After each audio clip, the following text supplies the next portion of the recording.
వాళ్ళు భావి భారత పౌరులు. మీరు క్రమశిక్షణతో ఉండండి, ధైర్యంతో ఉండండి, తలవంచకండి అని చెప్పేవాడిని, చెబుతున్నాను కూడా.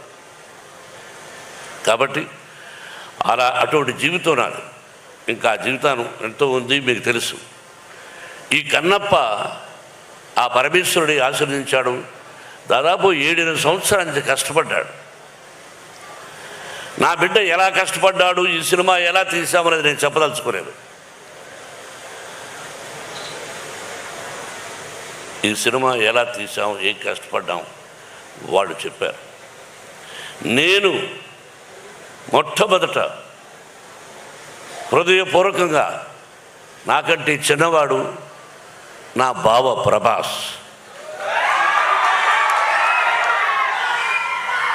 బావా అనుకుంటాం కొన్ని సంవత్సరాల నుంచి.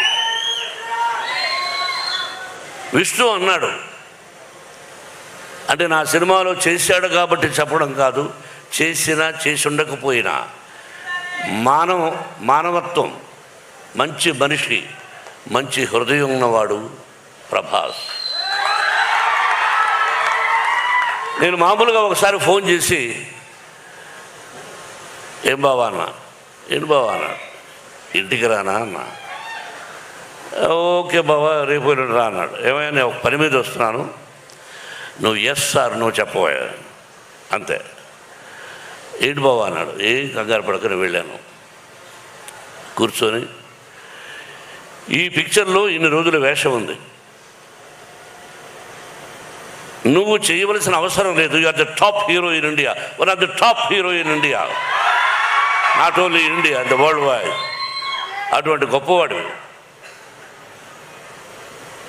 బట్ ఈరోజు నువ్వు కాదన్నా నీ సినిమాలో నేను యాక్ట్ చేస్తా ఎప్పుడైనా, దానికి దీనికి సంబంధం లేదు.